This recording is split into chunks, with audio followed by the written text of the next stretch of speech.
My son asked me if I still remembered the lake house. I looked him straight in the eyes and quietly shook my head. That was the first time in my 69 years that I had ever heard those words. For a moment, none of us spoke.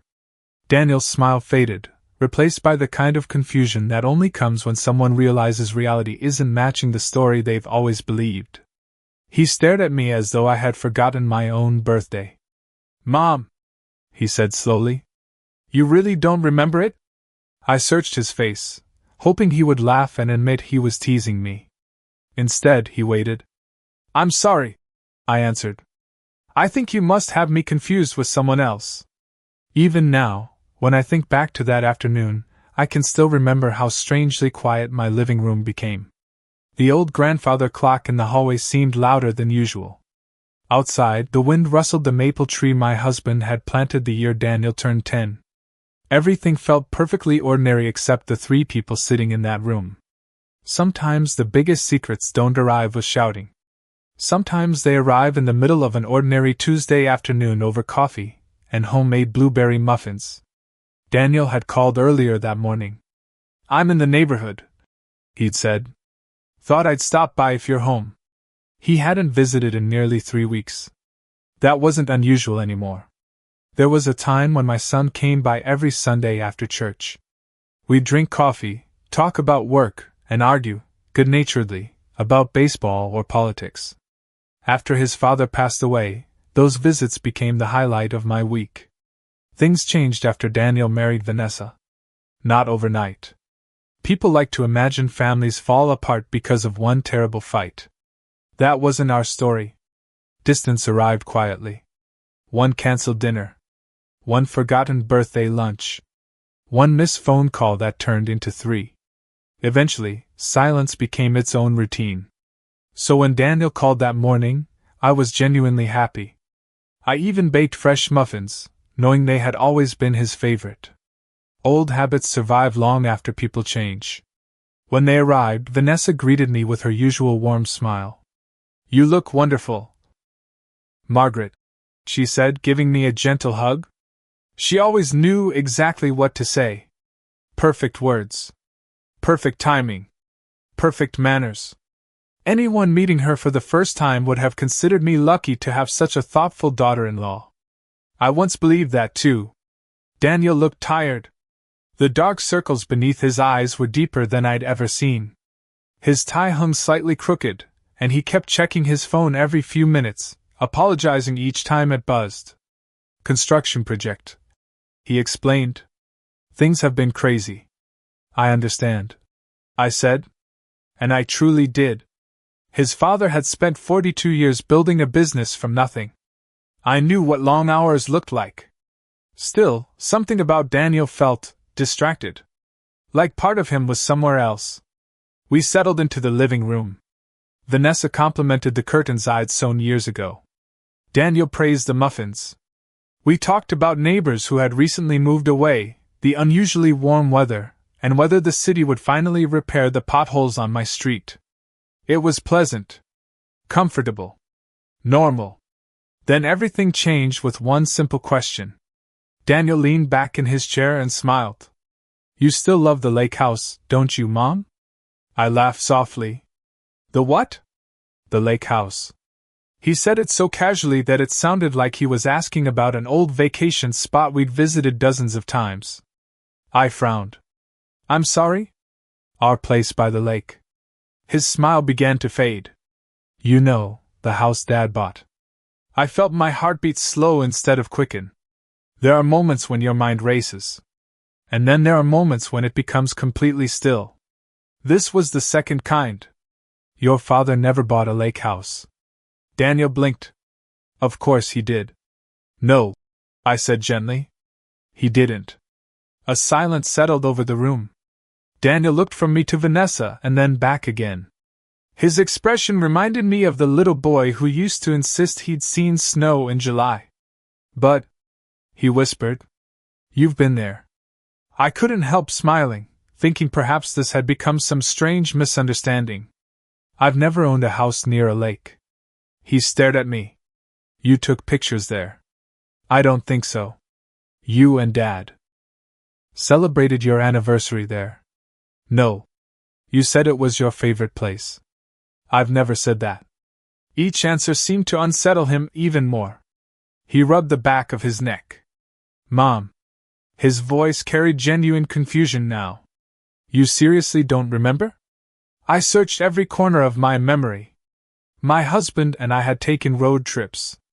Weekend drives. One anniversary in Vermont. Another in Maine. But a lake house? No. Nothing even close. I'm afraid not. Daniel leaned forward. Dad bought it years ago. He never mentioned it. You visited every summer. I didn't. You let me fish off the dock. I've never owned a dock. By then, even I could hear how ridiculous the conversation had become. Two people. One shared family. Two completely different versions of reality. Then I noticed Vanessa. Until that moment, she'd remained unusually quiet. She was watching Daniel instead of me. Not confused. Not surprised. Watching. Almost measuring his reactions. The instant Daniel opened his mouth to speak again, she reached over and rested a gentle hand on his arm. Honey, she said with a light laugh, I think you're mixing up your memories. Daniel looked at her. What? You've been working way too much. She smiled at me apologetically. He hasn't had a real day off in months. I know exactly what I'm talking about, Daniel replied. Vanessa chuckled. I'm sure you do. Then she turned toward me. I'm sorry, Margaret. He's exhausted. Last week he almost drove to the old office instead of the new one. I smiled politely, though something inside me tightened. Daniel wasn't smiling anymore. I know there was a lake house. Vanessa squeezed his arm. Sweetheart. It was Dad's. She tilted her head. We can talk about it later. There was something almost invisible in the way she said those words. To anyone else, it sounded caring. To me, it sounded final. Daniel hesitated. For just a second, I thought he might argue. Instead, he looked down at his coffee. Maybe you're right, he muttered. The conversation shifted as smoothly as if someone had changed the television channel. Vanessa asked about my garden. Daniel complimented the roses blooming along the fence. We discussed grocery prices, the weather, a neighbor's new puppy. Everything except the lake house. No one mentioned it again. An hour later they stood to leave. Vanessa hugged me warmly. We'll visit again soon. I'd like that, I replied. Daniel hugged me a little longer than usual. You okay, Mom? I smiled. I'm fine. He nodded, but his eyes searched mine as though he still expected me to suddenly remember. After their car disappeared down the street, I closed the front door and stood in the quiet hallway. The house felt different. Not because anything had changed. Because something had. I walked into my late husband's study. Most people would have cleaned it out years ago. I never could. His desk remained exactly where he'd left it. His reading glasses still rested beside an old legal pad. The filing cabinet stood against the wall, each drawer carefully labeled in his neat handwriting. My husband believed every important paper deserved a proper place. Over 42 years of marriage, I'd learned the same habit. Receipts. Insurance policies. Tax returns. Letters. Property records. If something mattered, we kept it. I slowly ran my fingers across the metal cabinet. If there had ever been a lake house, there would have been paperwork. A deed. Tax documents. Insurance. Utility bills. Something. Anything. For the first time that afternoon, an uncomfortable thought settled into my mind. Daniel hadn't sounded like a man inventing a story. He had sounded like a man repeating something he believed was true. And somehow, I was the only person in the room who had never heard of it. After Daniel and Vanessa left, the silence in my house felt heavier than it usually did. Their visit had lasted less than 2 hours, but the question Daniel had asked refused to leave my mind. You still love the lake house, don't you, Mom? The words echoed through every room as I carried our empty coffee cups into the kitchen. Normally, cleaning helped settle my thoughts. I washed the dishes by hand, wiped the countertops, and folded the dish towel exactly the way I always had. Routine had become a comfort after my husband's death. Small habits reminded me that even when life changed, some things could remain steady. Not that afternoon. Every movement felt automatic. My mind stayed fixed on one impossible question. How could my own son believe I had spent summers at a lake house that I had never seen? Daniel hadn't sounded confused at first. He had sounded certain. That troubled me more than anything else. People forget details all the time. Dates blur together. Conversations fade. Memories become softer around the edges. But this wasn't forgetting where we'd gone on vacation one summer. Daniel had spoken as though the house had been part of our family's story for years. As though everyone knew about it except me. I dried my hands and looked toward the hallway that led to my late husband's study. For several minutes, I simply stood there. I hadn't gone through many of his personal belongings since he passed away 3 years earlier. Friends had encouraged me to donate things. Keeping everything isn't healthy, one of them had gently suggested. Perhaps she was right. Still, I could never bring myself to erase the traces of a life we had built together. 42 years of marriage leave fingerprints everywhere. His favorite chair still sat beside the window. His reading lamp remained plugged into the wall. Even now, I could almost picture him sitting there on quiet evenings, reading the newspaper while absent-mindedly tapping his glasses against the armrest. The study smelled exactly as it always had. Old books. Polished wood. A faint trace of cedar. The scent wrapped around me like an old memory. I opened the closet at the back of the room. On the highest shelf rested a small wooden box. It wasn't expensive. Just a simple oak box with brass hinges, worn smooth from decades of use. My husband had kept it since before Daniel was born. Whenever something felt too important to lose but too personal to file away, it went into that box. Birthday cards. Military photographs from his father. Our first anniversary letter. A pressed flower from our honeymoon. He used to joke that if the house ever caught fire, that box would be the first thing he grabbed. After he died, I couldn't bring myself to open it. Until now. I carried it carefully to his desk and brushed away a thin layer of dust. For a long moment, my hand rested on the lid. "I hope you don't mind," I whispered into the empty room. The hinges creaked softly as I opened it. Inside, everything remained neatly arranged. That was just like him. He believed memories deserved respect. The first few items were exactly what I expected. An old pocket watch that no longer worked. A faded postcard from our honeymoon in Maine. The tiny pair of knitted baby booties my mother had made for Daniel. I smiled despite myself. Some memories never lose their warmth. I carefully lifted each item from the box, setting them on the desk one at a time. Near the bottom, something caught my attention. A single brass key. Unlike the others, it had been wrapped in a square of white cloth. The metal had darkened with age, but it showed almost no signs of wear. No scratches. No polished edges. No indication it had ever spent much time in a lock. I frowned. I had never seen it before. My husband had owned plenty of keys. House keys. Office keys.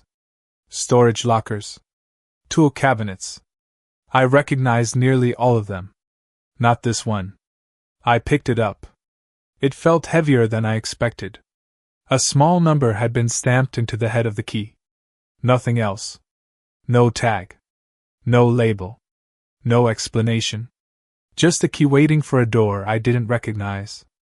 A strange feeling settled over me. I reached back into the box.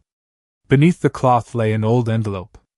It had yellowed with age, its edges brittle from time. There was no stamp. No address.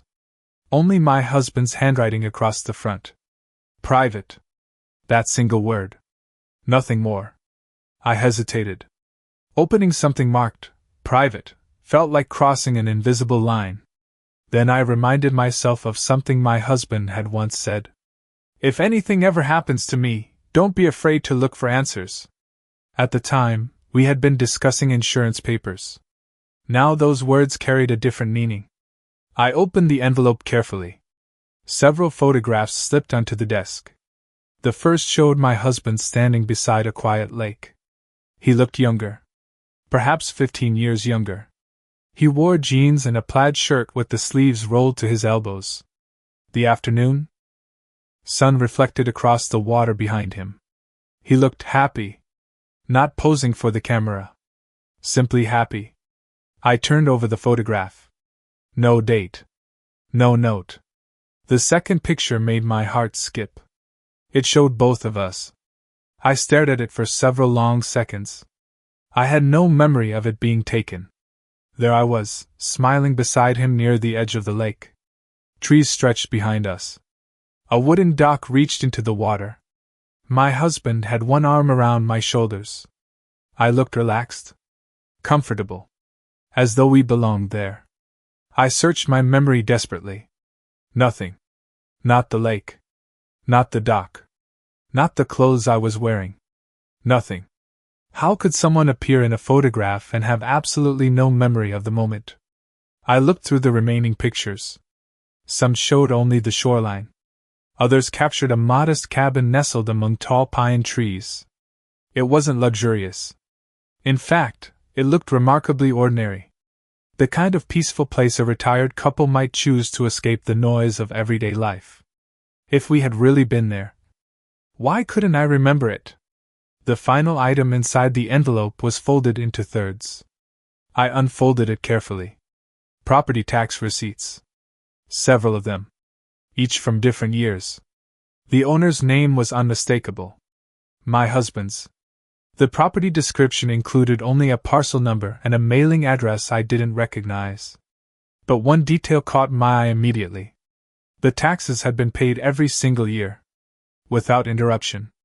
My husband had always handled our finances with complete honesty. Or so I believed. I leaned back in the chair. The room suddenly felt much smaller. The brass key rested beside the receipts. The photographs lay scattered across the desk. The evidence was undeniable. Something had existed. Something real. Something important enough for my husband to preserve in his most personal keepsake box. Yet he had never spoken about it. Or if he had, somehow those memories had vanished from my mind. I picked up the key once more. Running my thumb across its cool surface, I couldn't shake the feeling that it belonged somewhere waiting to be found. Perhaps it opened a cabin. Perhaps a storage room. Perhaps a front door overlooking the same quiet lake shown in those photographs. Or perhaps it unlocked a secret my husband had carried alone. The afternoon sunlight stretched across the study floor as I remained seated in silence. Grief is a strange companion. Just when you believe you've learned everything about the person you loved, it quietly reminds you that no marriage, no matter how long, is completely free of mysteries. 42 years. That was how long we shared a life. We celebrated anniversaries. Raised a son. Buried parents. Survived financial hardships. Comforted one another through illness and heartbreak. I believed we had shared everything. Now I wasn't so sure. I closed my fingers around the old brass key. It felt colder than before. My eyes drifted toward my husband's empty chair. "So," I whispered into the quiet room, "how much did you never have the chance to tell me before you were gone?" For several minutes, I simply sat there, staring at the photographs spread across my husband's desk. The room had grown darker without me noticing. Late afternoon sunlight filtered through the curtains, painting long golden stripes across the hardwood floor. Dust floated lazily in the quiet air, and the old clock in the hallway marked each passing second with patient certainty. Tick. Tick. Tick. Everything around me seemed ordinary. Everything except the collection of secrets resting in front of me. The brass key. The faded photographs. The property tax receipts. I gathered them carefully, intending to place everything back inside the wooden box until I could think more clearly. As I lifted the box, something shifted inside. A faint sound. paper sliding against wood. I frowned. I was certain I had emptied it. Setting the box back onto the desk, I reached inside again, running my fingertips along the bottom. For a moment, I felt nothing. Then my fingers caught on a loose piece of felt lining. My husband had always been meticulous. If something looked unusual, there was usually a reason. Carefully, I lifted one corner of the faded green felt. Beneath it was a narrow compartment I had never known existed. My breath caught. Inside lay a single envelope. Unlike the other one, this envelope was perfectly sealed. Its cream-colored paper had yellowed with age, but it remained in surprisingly good condition. Across the front, written in the unmistakable handwriting I had loved for more than 4 decades, were just 4 words. For Margaret. Nothing else. No date. No explanation. My heart began to pound. This wasn't another document. It wasn't a receipt. It wasn't paperwork. It was a letter. A letter meant for me. One that had somehow never reached my hands. For several long moments, I simply held it. The envelope felt impossibly light. Yet somehow it carried the weight of an entire lifetime. "I wish you were here," I whispered into the empty room. With trembling fingers, I carefully broke the seal. Inside was a neatly folded sheet of stationery. The paper still carried the faint scent of cedar, the same scent that always lingered in his study. I unfolded it slowly. At the top, in his familiar handwriting, were the words that instantly filled my eyes with tears. "My dearest Maggie," no one else had ever called me Maggie. Not my parents. Not our friends. Only him. Suddenly, it wasn't an old piece of paper anymore. It was his voice. His smile. His presence. I took a slow breath and began to read. "If you're reading this, then life probably unfolded differently than I hoped. I wanted to hand you this letter myself. I wanted to watch your face as you realized what I had been keeping secret. But I've learned that plans belong to us only until life decides otherwise." I stopped reading. My vision blurred. For a long time, I simply stared at the page until the words came back into focus. I continued. "Do you remember all those weekends I claimed I was helping Frank with his fishing cabin? Well, I wasn't exactly lying. Frank did help me. Just not with his cabin." A tiny, tearful laugh escaped me. I remembered those weekends perfectly. He would leave before sunrise with a toolbox in the back of his truck. He always came home tired, smelling of fresh-cut lumber and pine trees. Whenever I asked how Frank was doing, he would smile and answer, "Making progress." I had never questioned him. Not once. "For years you've talked about wanting a quiet place where we could watch sunsets without hearing traffic. Somewhere small. Somewhere peaceful. Somewhere that belonged only to us. You probably forgot saying those things." I never did. I covered my mouth with my hand. I had said those words. Not once. Many times. Usually after returning from crowded family vacations. Or after especially stressful weeks. "I'd be happy with a little cabin by a lake," I used to tell him. "I don't need anything fancy." I had forgotten those conversations. He hadn't. 3 years ago, I bought a little house beside Lake Alder. It's nothing extravagant. 2 bedrooms. A screened porch. A dock that's probably older than both of us. But every time I stood there, I imagined you sitting with a cup of coffee, watching the water while pretending you weren't feeding the ducks. I laughed through my tears. He knew me too well. I always pretended not to feed birds. I always ended up doing it anyway. I've spent weekends fixing things one room at a time. New windows. A stronger roof. Fresh paint. A garden you've never seen. Every nail I hammered was another picture in my mind of the life we were going to have after retirement. My hands began to tremble harder. The photographs. The key. Everything suddenly made sense. He hadn't been hiding another family. He hadn't been living a secret life. He had been building a dream. For us. My plan was simple. On our 45th wedding anniversary, I was going to drive you there without telling you where we were going. You'd complain that I missed the highway. I'd pretend to be lost. Then we'd turn the final corner, and I'd hand you the key. I closed my eyes. I could picture it perfectly. He would have worn that mischievous smile he always had when he planned a surprise. I would have teased him for refusing to use a map. He would have laughed. Then he would have placed the brass key into my hand. The same key resting beside me now. Only years too late. Every summer after that, we'd spend a few weeks there. No schedules. No meetings. No phone calls. Just you, me, the lake, and enough peace to remind us why we fell in love all those years ago. A tear landed on the paper. I quickly brushed it away, afraid of smudging his handwriting. The final paragraph was shorter. Painfully so. If you're reading this because I wasn't able to give it to you myself, then I'm deeply sorry. Please don't let the house become another empty building. It was never meant to be an investment. It was never about property. It was built from every promise I hoped we'd still have time to keep. If I can't sit beside you on that porch, I hope you'll sit there anyway. Think of me when the sun begins to set. I'll be there in every reflection across the water. Forever yours, Thomas. I reached the end of the page and realized I had been crying without making a sound. The room around me had disappeared. There was only the letter. His words. His love. And the unbearable ache of knowing how close he had come to giving me the greatest surprise of our marriage. 42 years. That was all we were granted together. We never reached our 45th anniversary. His heart gave out before retirement. Before the road trip. Before the porch. Before he could place that brass key into my hand and watch my face light up.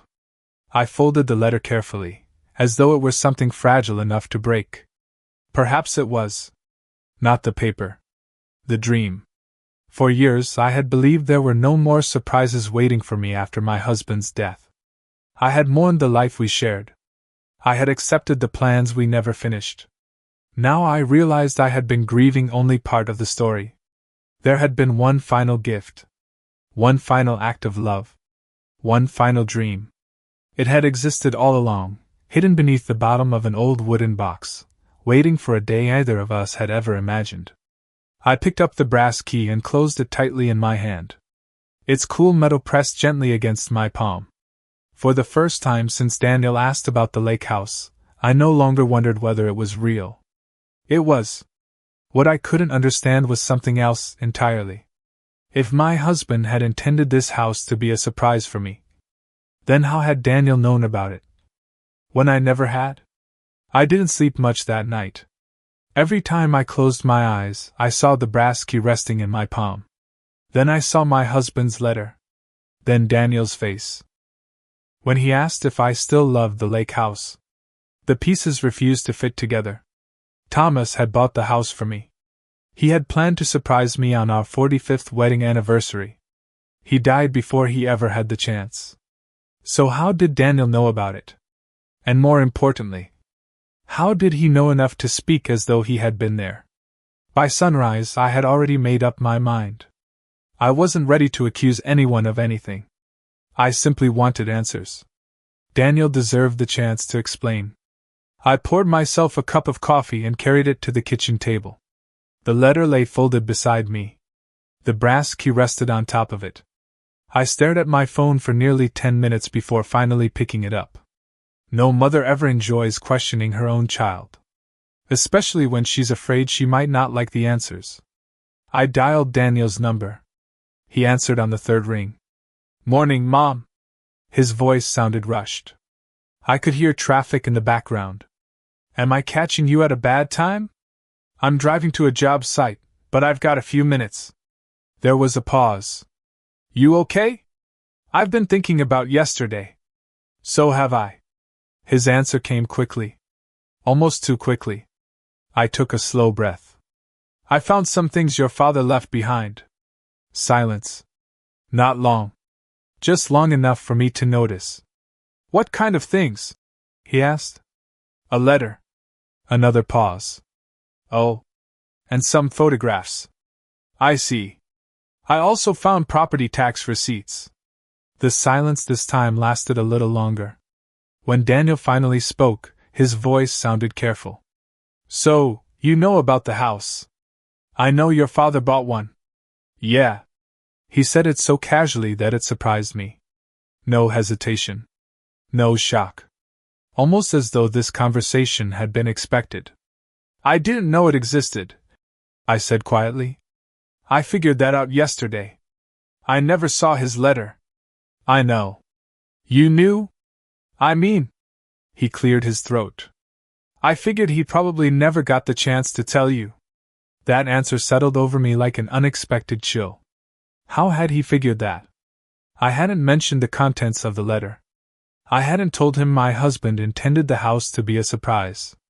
Yet somehow Daniel spoke as though he already understood exactly what had happened. I decided not to point that out. Not yet. Instead, I asked the question that mattered most. Daniel, what happened to the house? He didn't hesitate.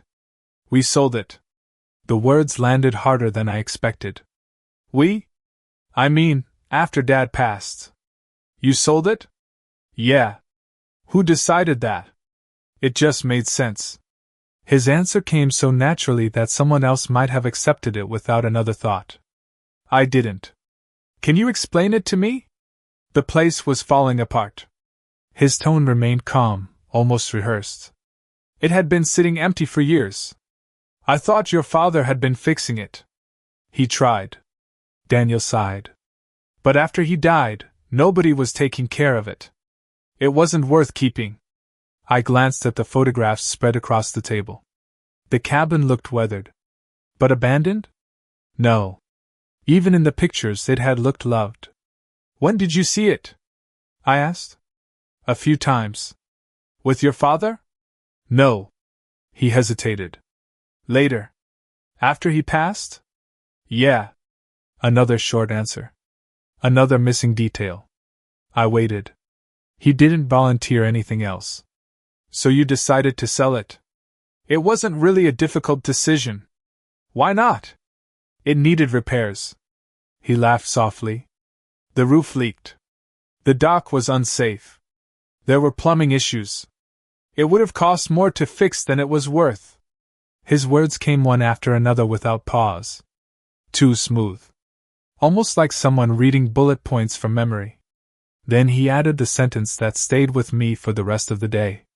The money wasn't even that much. I looked down at the property tax receipts. How much? I don't remember exactly. Roughly? I don't know. He sounded impatient now. Not enough to make a difference. Where did the money go? It covered expenses.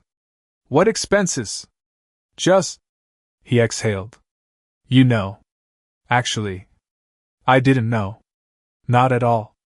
I waited again. Daniel had never been uncomfortable with silence as a child. Whenever he lied about breaking a window or sneaking cookies before dinner, silence always made him talk more. It still did. I think some of it went into Dad's estate. Some of it helped with taxes. I don't really remember.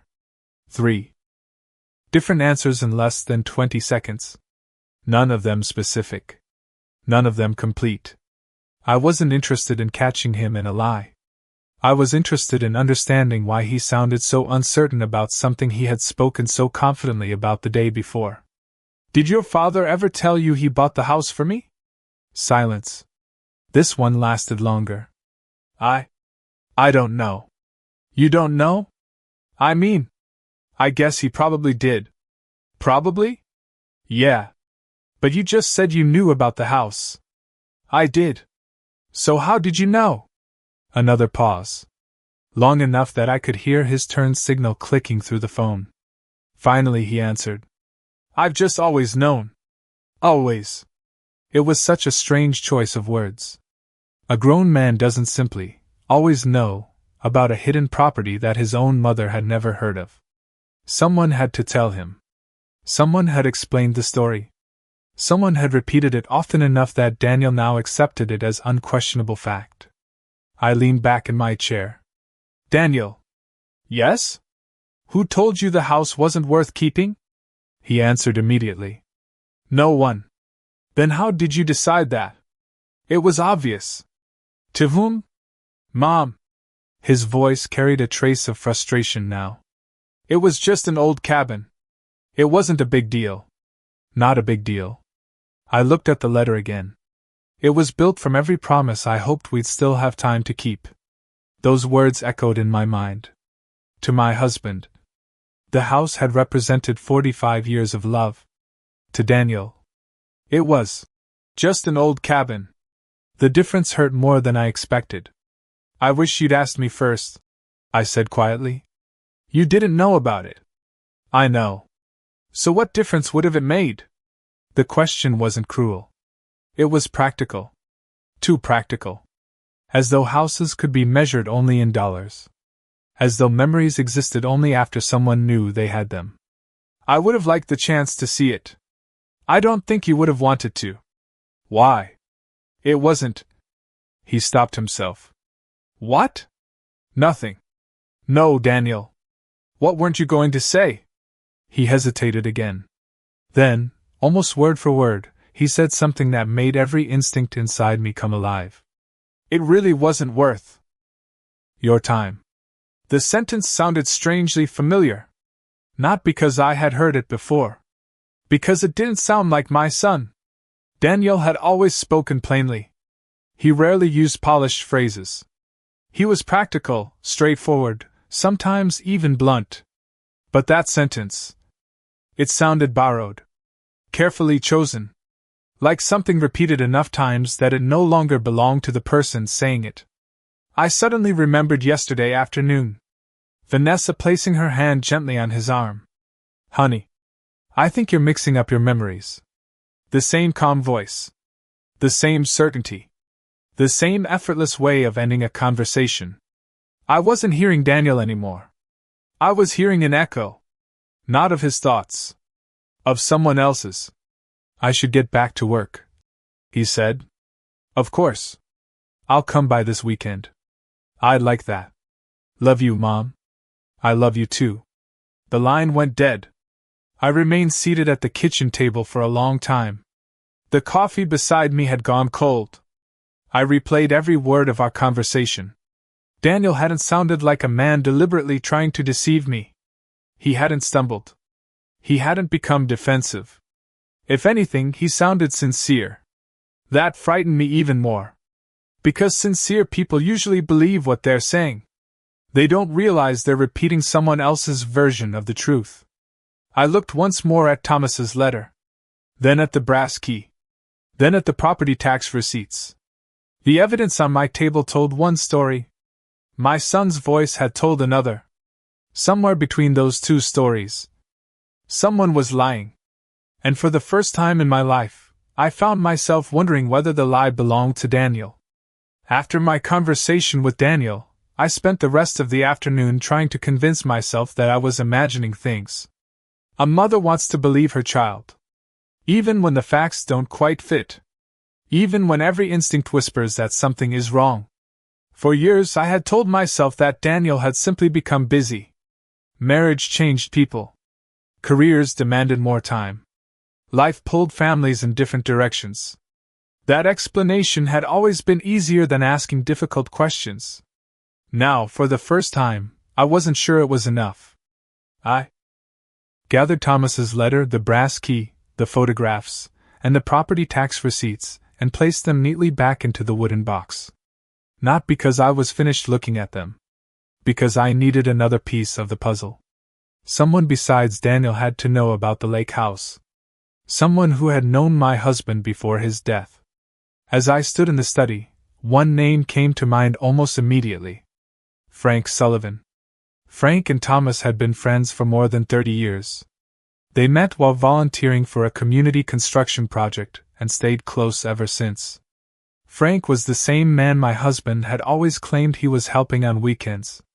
Only now I knew the truth. Frank hadn't been repairing his own cabin. He had been helping my husband build a dream. I hadn't spoken to Frank in nearly a year. Age had slowed both of us down, and life had a way of turning good intentions into postponed phone calls. Still, I found his number in my address book and dialed. He answered after the fourth ring. Margaret? His warm voice hadn't changed. Frank, it's been too long. It certainly has. We exchanged the usual questions about health, grandchildren, and retirement before I finally gathered the courage to ask what was really on my mind. Frank. Yes? I found Thomas's letter. The line became quiet. When Frank finally spoke, his voice was softer than before. So, you know. I know about the lake house. He let out a slow breath. I always wondered when you'd find out. You knew? Of course I knew. I helped him build the place. A lump formed in my throat. He really planned to surprise me? Every single nail he hammered was for you. I closed my eyes. Even after reading the letter, hearing someone else confirm it somehow made the truth even more real. He never stopped talking about that anniversary. Frank chuckled gently. He must have changed the kitchen layout 6 times because he kept saying, Maggie deserves a better view while she's making coffee. Despite everything, I smiled. That sounded exactly like my husband. He wanted everything to be perfect. It wasn't perfect, Frank continued. But it was full of love. Either of us spoke for several seconds. Then I asked the question that had been haunting me all day. Frank, what happened to the house after Thomas died? His answer came more slowly. I figured Daniel told you. He told me it was falling apart. Frank didn't respond. He said it wasn't worth keeping. Still silence. He said it was sold years ago. This time, Frank sighed. Well, that's technically true. Technically. It was an odd word to choose. What do you mean? The house was sold. But? Frank hesitated. I don't know how much I should say. You know more than Daniel told me. I probably do. Please. Another long pause. Finally, he spoke. Daniel wasn't around much. What do you mean? I mean exactly that. I hardly ever saw him. I frowned. But he told me he visited. I'm sure he did. Frank sounded careful now. But if you're asking who handled everything after Thomas passed. He stopped. It wasn't Daniel. My heartbeat quickened. Then who? Vanessa. The name settled into the room with surprising weight. What about her? She came out to the property several times. Alone? Most of the time. I stared through the kitchen window without really seeing the garden outside. Daniel wasn't with her? Not usually. Frank cleared his throat.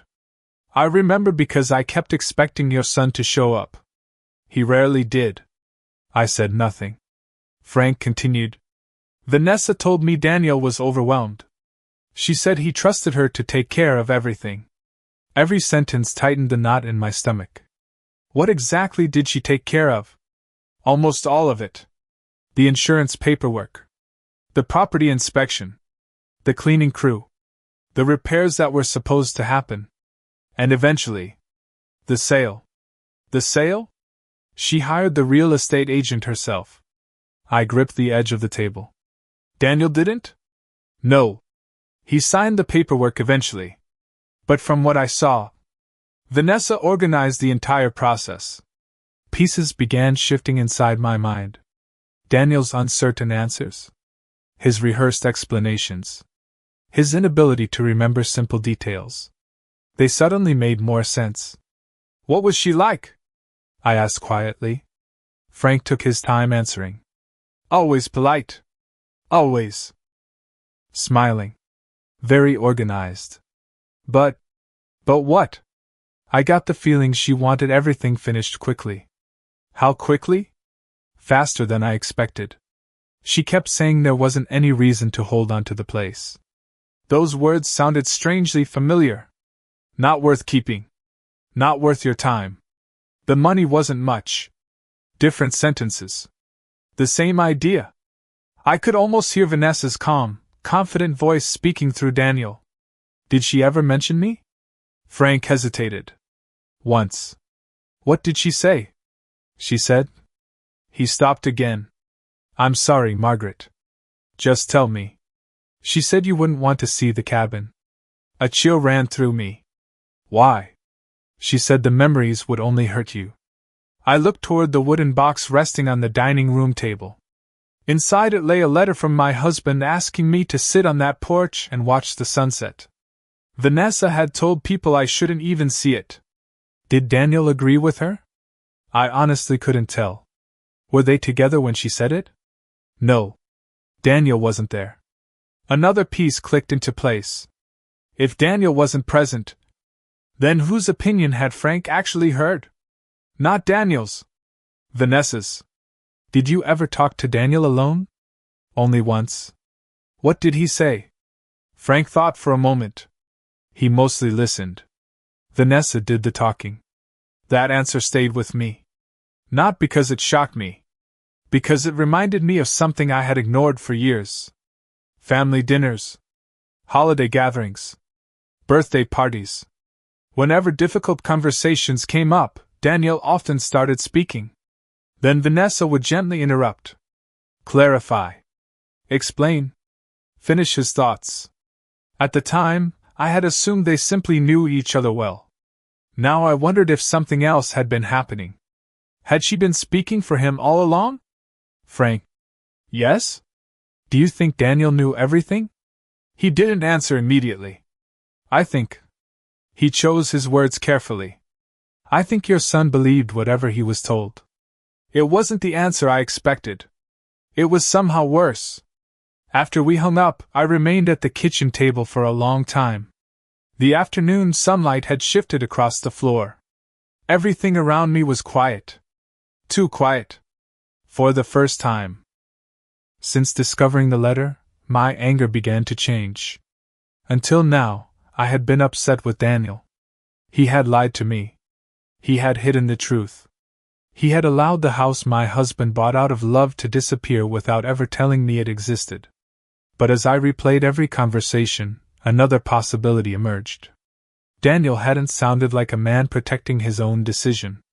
He had sounded like a man repeating someone else's. Sentence by sentence. Explanation after explanation. As though the story had been carefully handed to him years ago. And he had never thought to question it. I looked once more at the brass key. Then at Thomas's letter. Finally, I whispered the thought I had been trying to avoid all day. Maybe my son isn't the one leading this story. For the first time, another name settled firmly in my mind. Vanessa. Until now, I had believed she was simply my daughter-in-law. Now I couldn't help wondering whether she had been quietly writing our family's story all along. I have never been the kind of woman who enjoys confrontation. Some people raise their voices when they feel cornered. Others slam doors. Some throw accusations into the air and hope the truth lands somewhere nearby. I have never been one of those people. Perhaps that is because I spent 42 years married to a man who believed every problem had a solution if you were patient enough to find it. Thomas used to say, "The truth doesn't get stronger because we yell louder." At the time, I thought he was talking about business. Now I realized he had been teaching me something much bigger.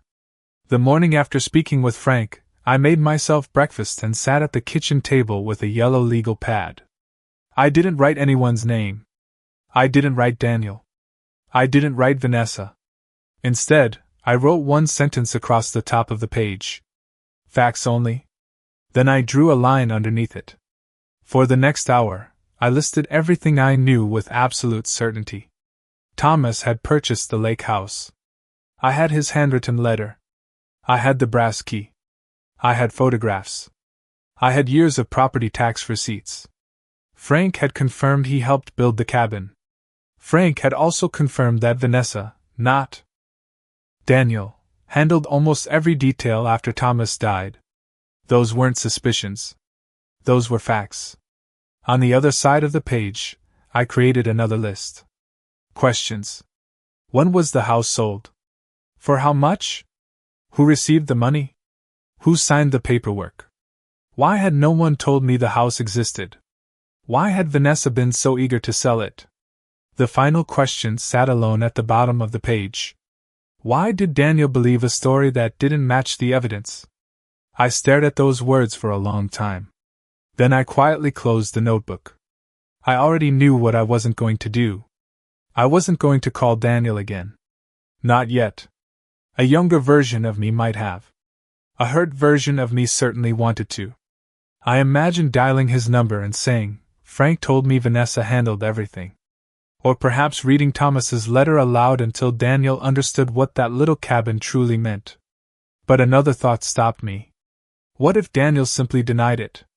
What if he repeated the same explanations? What if Vanessa was sitting beside him while I spoke?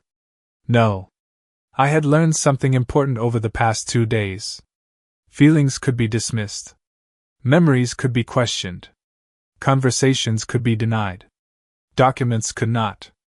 I pushed my chair back and walked into Thomas's old study. The filing cabinets lined the wall exactly as they always had. Gray metal. Neatly labeled. Every drawer arranged in alphabetical order. Thomas believed paperwork was a form of protection. Whenever friends teased him for saving old receipts, he would simply smile. "You never know what you'll need someday." At the time, I used to laugh. Now I silently thanked him. I opened the drawer marked property. Deeds. Mortgage statements. Insurance policies. Tax assessments. Everything was organized by year. There was no mention of the lake house. Not because it hadn't existed. Because he had hidden it intentionally. A surprise couldn't remain a surprise if the paperwork sat in plain sight. That thought made me smile for only a moment. Then reality returned. The important documents weren't here. Which meant they had gone somewhere after Thomas died. Someone had removed them. I closed the drawer carefully. If the records weren't in this house, perhaps they still existed somewhere else. County property records. Tax archives. Real estate filings. Every property leaves a paper trail. People can lie. Paper usually doesn't. By lunchtime, I had another page of notes. County land records. Property tax history. Transfer documents. Closing records. Real estate agent. Each item represented another place where the truth might still exist. For the first time since Daniel mentioned the lake house, I felt something I hadn't expected. Not anger. Direction. There is a strange comfort in having a plan. Grief feels less overwhelming when your hands have something useful to do. That afternoon, I drove to the office supply store. An ordinary errand. One I had made dozens of times before. I bought a large 3-ring binder. A package of plastic document sleeves. Colored divider tabs. Sticky notes. A new notebook. Nothing expensive. Nothing dramatic. The cashier smiled as she rang everything up. "Getting organized?" I smiled back. "You could say that." She had no idea. Neither did I. Back home, I cleared the dining room table. The binder lay open before me. I labeled the first divider, Thomas's letter the second, photographs the third, tax records the fourth, phone conversations. Every conversation I could remember with Daniel went into that section. Dates. Times. The exact words he had used whenever I could recall them. Not my interpretations. Not my emotions. His words. I had learned years ago that memory changes with time. Ink does not. As I wrote, another memory surfaced. When Daniel was 12 years old, he accidentally broke our neighbor's window while playing baseball. He came home terrified. "I didn't mean to." Thomas hadn't yelled. Instead, he had walked Daniel back to the neighbor's house. Before knocking, he said something neither of us ever forgot. "When people make mistakes, the truth gives them a chance to fix them." Daniel admitted what had happened. Our neighbor forgave him. The window was replaced. Life moved on. I wondered when my son had stopped believing that truth solved problems. Or perhaps he never had. Perhaps someone had simply convinced him that another version of the truth was easier. The thought saddened me more than it angered me. Late that evening, I placed Thomas's letter into its protective sleeve. Then the photographs. Then the tax receipts. Finally, I slipped the brass key into a small envelope and tucked it inside the binder's front pocket. Everything belonged together now. Every piece of evidence. Every unanswered question. Every promise my husband had tried so hard to keep. I rested my hand on the closed binder. It wasn't revenge. It wasn't preparation for a fight. It was something much simpler. I was protecting the truth. For years I had believed love alone could hold a family together. Now I understood something different. Love without truth becomes fragile. Truth without proof becomes an argument. If I wanted Daniel to see what had really happened, my tears would never be enough. Neither would my memories.